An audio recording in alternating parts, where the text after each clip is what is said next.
The roar of your F-15 jet engines fill the cockpit as you blast through the sky at 30,000 feet. Below, the ocean shimmers in the moonlight.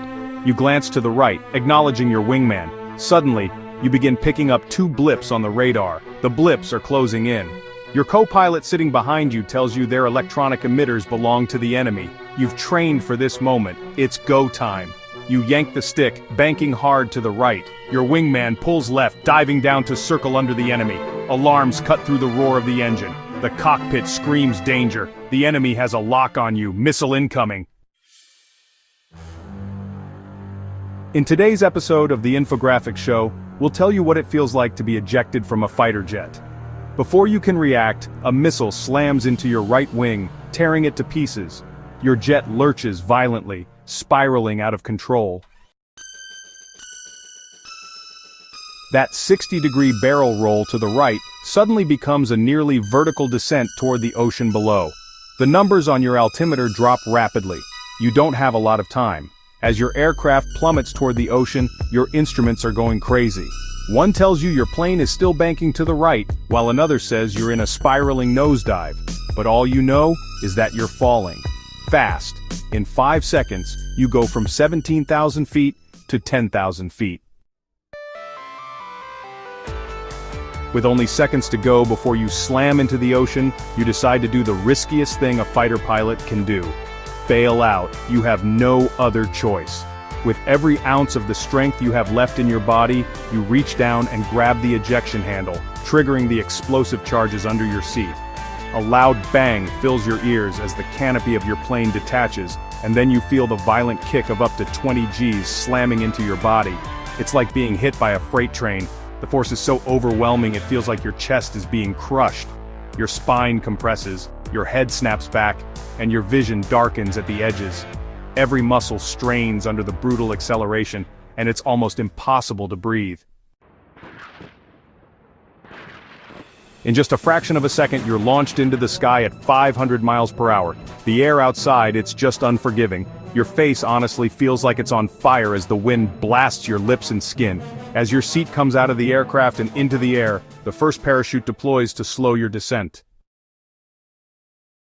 An inbuilt altitude sensor detects when the seat is below a certain height, usually at 10,000 to 15,000 feet, and the main parachute deploys. However, since your ejection was much lower, at just 1,500 feet, your parachute deploys within a fraction of a second at 500 feet. And this is not a moment too soon. Had you waited even a millisecond longer, you would still be strapped into your plane as it crashed into the ocean. But you know, this sense of relief is quickly gone once the pain hits. The force from the wind broke every blood vessel in your face and eyeballs, and your lips are now swollen to the size of cucumbers. And that's not even the worst of it. Besides having bruises the size of basketballs all over your body, the next thing you realize is that all of your limbs except your right arm don't work. When you ejected, the huge forces involved broke your left shoulder, dislocated your left arm at the elbow, and broke both of your legs below the knee. You know you're in bad shape when you try to kick your legs and they just flop in the wind. The next thing that comes into your mind is the water. Tonight the waves are only 5 feet, but honestly, they might as well be 100 feet high if you can't get to the life raft that detached from your seat as it descended. Getting into that raft and accessing your survival kit is your main priority. But that's, easier said than done. Thanks to the low opening, you slam into the water, dropping 10 feet under the waves.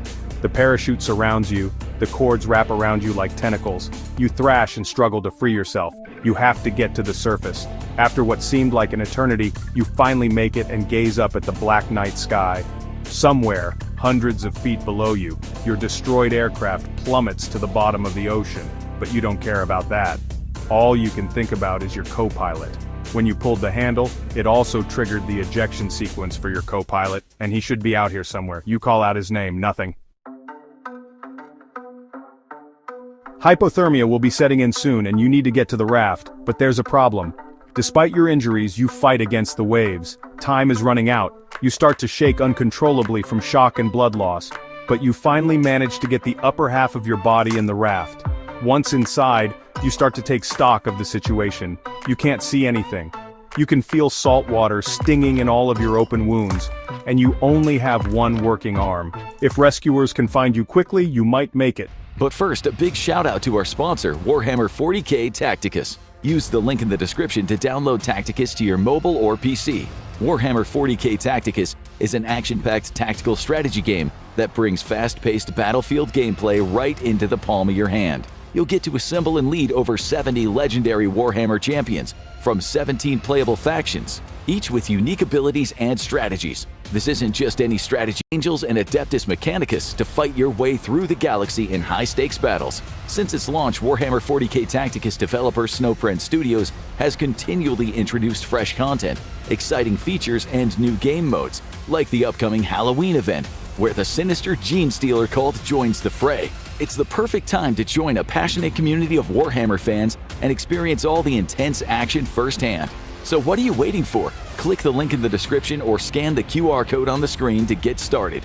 New players will receive an exclusive reward bundle including 2,000 coins, 50 Blackstone, and a requisition order. But it's only available for a limited time. Download Warhammer 40K Tacticus now, and I'll see you on the battlefield. Your next move is to find your survival kit. It's attached to the raft by a 20-foot rope, but with only one working arm, you begin to slowly pull it in while holding the slack in your teeth. After a while, you finally get the kit and begin using feel to go through it. The standard pilot survival kit is chock full of everything you need to make it a few days on your own. Inside the medical kit are things like, well, band-aids, gauze, bandages, a tourniquet, and splints. In the survival and escape portion, there are things like a blanket, fishing gear, food, water, a flashlight, sunscreen, maps, money to help you buy your freedom, and even a collapsible rifle to defend yourself. Right now, your main priority is getting a drink of water to stop the shock. Your next worry is communicating after guzzling the 8-ounce cans in the kit. The emergency transponder got ripped off in the ejection, and you can't find your flashlight. As you begin to panic, you notice that you still have your radio. Despite the enemy's presence in your area, you break radio silence. You begin calling for help on the open channels. It's now a race against time to see who gets to you first, your squad or the enemy. After calling out on the radio several times, you finally get a response, and it's a good one. The rescuers tell you they're en route, and you start to see a helicopter in the distance. Overhead, you hear the roar of several of your fellow pilots providing overwatch for the rescue operation. In the distance, you see the running lights of several United States ships as they also close in on your location. You've been in the water for 4 hours, but it's felt like a lifetime. Once security has been firmly established, a rescue helicopter begins scanning the ocean until the search beam settles on you. Within minutes, a rescue swimmer is lowered into the water. After slipping a gurney over your broken body, he secures you for the ride up to the helicopter and into the arms of several medics who begin treating your substantial injuries. You were lucky. You know the circumstances change drastically, depending on where a pilot punches out. One British pilot who ejected during the Falklands War ended up landing in the middle of a minefield and had to navigate his way out. Many other United States pilots shot down in war zones like Vietnam, Yugoslavia, and Iraq found themselves on the run for days or wound up in POW camps. But no matter when or where a fighter pilot ejects, one thing is for certain: ejecting from a jet is no easy thing to do. Now go check out 50 insane submarine facts that will shock you, or click this other video instead.